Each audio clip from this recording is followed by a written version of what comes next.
Alright, today we're going to talk about piecewise functions, what they are, and the main piecewise function that we have to look at here is absolute values. Absolute value functions is a piecewise function. I know that you are used to the graph of a piecewise function, of absolute value function. An absolute value function looks like a V, but it has two pieces to it if we were to look at this, and so we're going to talk about that first, and then we'll talk about piecewise functions.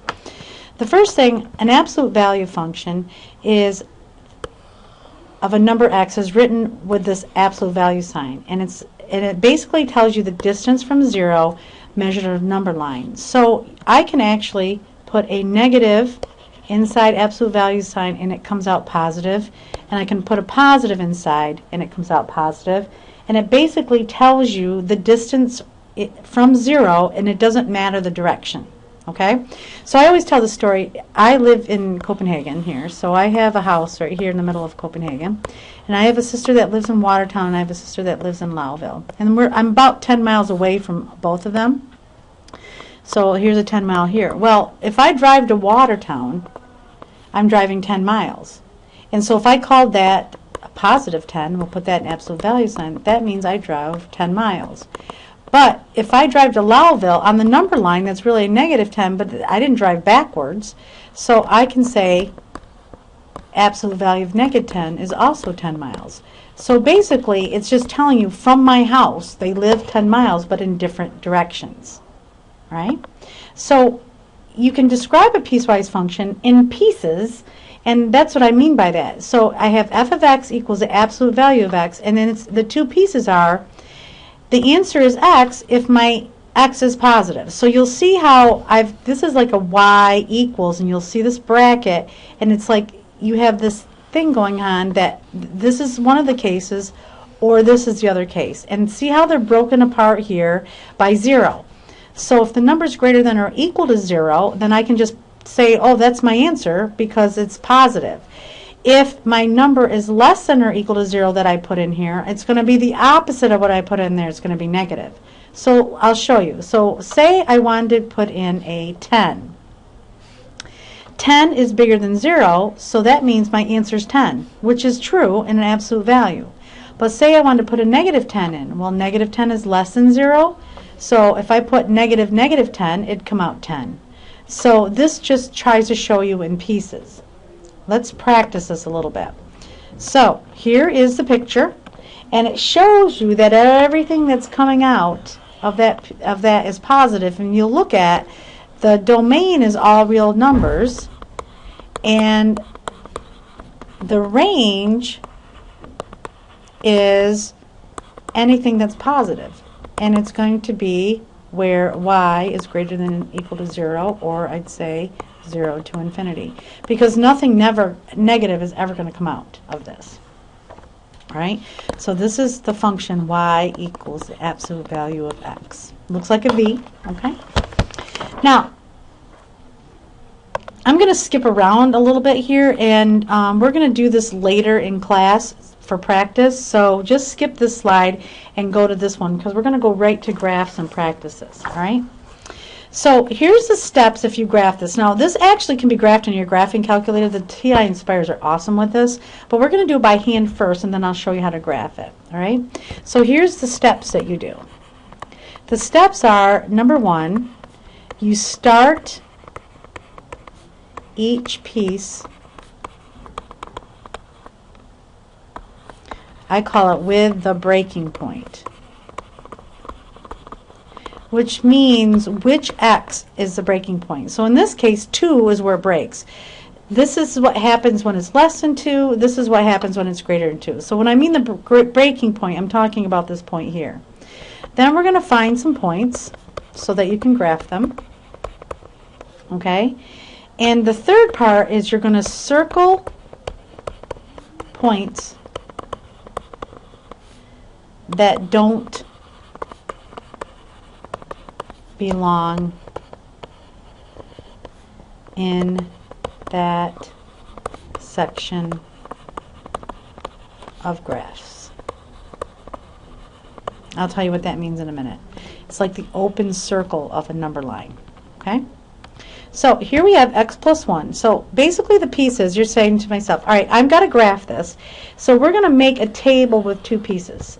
So this is basically saying y equals x plus 1 for this, y equals 1 for this. So here my first piece is y equals x plus 1, and the second piece is y equals 1. So these are my y values of my points, and the x's I pick. Now sometimes you'll see the word for there, or you'll see a semicolon there or a colon.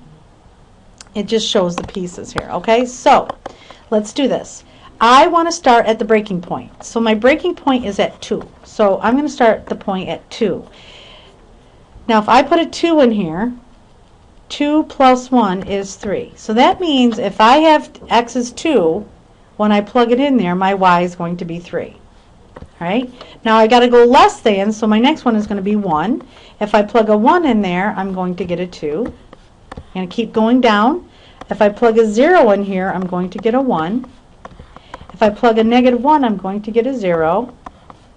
If I plug a negative 2, I'm going to get a negative 1, and so forth and so forth. So I'm going to make a little arrow here, because I could keep going forever. Okay?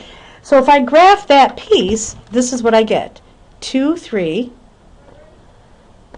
1, 2, 0, 1, negative 1, 0, negative 2, negative 1. And right here is I can keep going, but that's the piece. But I have to stop right here, okay? That's that piece of the graph. We just graphed it. Now here it says if x is greater than 2, it's 1. Well, the first thing is I gonna do 2 here again. You're like, but wait a minute, it's not there. It doesn't matter. I mean, it does matter, but you have to start there because you have points. I guess you'll see when I do this. You'll have points that are in between, so you got to take care of it. So if I had 2, my answer would be 1. Do you see how it's different than this point? So I'm going to circle it and say that's my open circle on my graph. It goes all the way up to that, but it doesn't include that because that's not part of that. And then I'm going to go larger. So if I had 3, I'd have a 1. If I had 4, I'd have a 1. If I had 5, I've had a 1, and I just keep going. So when I graph this, I have 2, 1, and it's an open circle because it's not really on that graph, but it has to go there. Then 3, 1, 4, 1, 5, 1. So when I graph it, it looks like that. So that's why it's called piecewise. It's in 2 pieces. Now if we were to graph this on the calculator is pretty cool with this. You bring up a graph, all right, and then you hit right in this spot right here. It gives you all this. Well, it kind of shows you this one I have in blue here with the bracket with the comma. So you can put the pieces right in here. So I can say, oh, the first piece is x plus 1. Okay. And when does this happen? Well, it says when x is less than or equal to 2. So I write x. Then over here, you have right above your equal signs, all these signs. So I'm going to do less than or equal to 2. Then you come down to this other piece, and it's 1. And then you arrow over. Oops, sorry. And here, when x is greater than 2.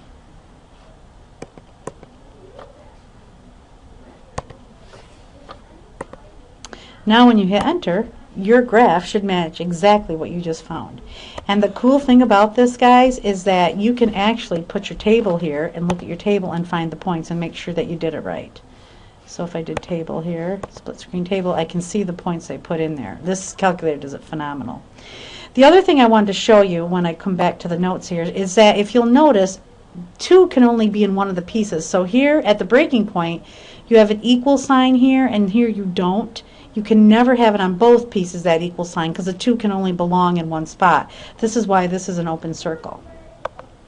All right, let's try another one. All right, we're going to graph this one right here. So I've got x squared when x is less than or equal to 2. Again, my breaking point is 2, so let's set up our table here, and we can graph this and check it when we're done. So it's x squared when it's less than or equal to 2, and it's 6 minus x when it's greater than or equal to 2. So we're going to start the breaking point for both of them. So 2 is actually in there, so that's 4. And it's less than, so I got to go down to 1. Squared is 1. 0 squared is 0. Negative 1 squared is 1. Negative 2 squared is 4, and I can keep going. This piece is 6 minus x, and if I put a 2 in there, I'd have a 4. Now, this isn't really here. It's an open circle, but see how they match? So it's going to like fill in with this point. Now let's go more. So I'm going to do 3. If I put a 3 in, it'd be 3. 4, it's going to be 2. 5, it's going to be 1. 6, it's going to be 0, and I could keep going, right? So let's graph what this would look like. Now the cool thing about this is this first part looks like a parabola, and the second part looks like a line. So let's start at 2, 4. Then I've got 1, 1, 0, 0, negative 1, 1, negative 2, 4. So this part of the graph kind of looks like this, and it's going to go up. This part is a parabola, but I have to stop here at 2. It's the breaking point. Now this is actually an open circle here, but see how it's already filled in, so it's kind of cool. So now I can just keep graphing 3, 3, 4, 2, 5, 1, 6, 0, and so this piece looks like this. All right, so now we've just graphed that. So if we looked at a picture of this, all right, if we looked at a picture of this, so let's find this out. So let's go back to our menu, the home, and I want to graph, and we're going to put this one in. We can put it in just like that one. So hit this. I've already got it highlighted. So it's going to be x squared. Okay, when x is less than or equal to 2, x is less than or equal to 2. And then it's going to be 6 minus x when x is greater than, so I have to put that in here, is greater than 2. Hit enter, and bam. Doesn't that look just like what we did? Isn't that cool? So that's how you graph them. All right. Now this next thing, I'm going to have you skip a slide again. Well, no, this one actually, is this the one I want to do? Yep, this one here, I'm going to have you graph this piecewise function here. So you can stop this if you want, but I will show you how to set it up and we can graph it. And then I have a slide here what's actually here. So let's set it up. Breaking point is 0, and it's less than.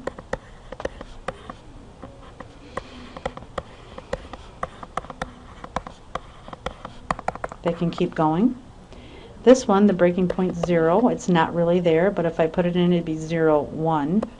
And that is not really there. That's going to be the open circle on my graph, so I'm going to circle it. But now I'm going to get greater than that. 1 is going to be 2, 2 is going to be 3, 3 is going to be 4, 4 is going to be 5, and that can keep going. So I know here I've got 0, 2 is actually on the graph, and I've got negative 1, 2, negative 2, 2, and I keep doing all this. It's a straight line. The arrow goes like this forever.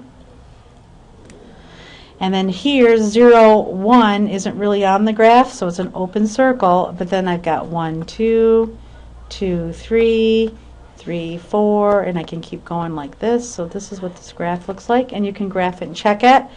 I also have it here, so this is for the old calculator, so the ones we have now look so much nicer. You don't even have to put it in that way. The Inspires are awesome. Okay. Now I'm going to have you graph this one and the pictures on the next one. Now the one thing I'm going to show you about this picture, this wasn't done on the old calculator. You're not going to see this piece to it or this, okay? So you'll just see the pieces that you need. So I want you to try graphing it and see if you get that. And set up the table. So make sure you set up your table like this.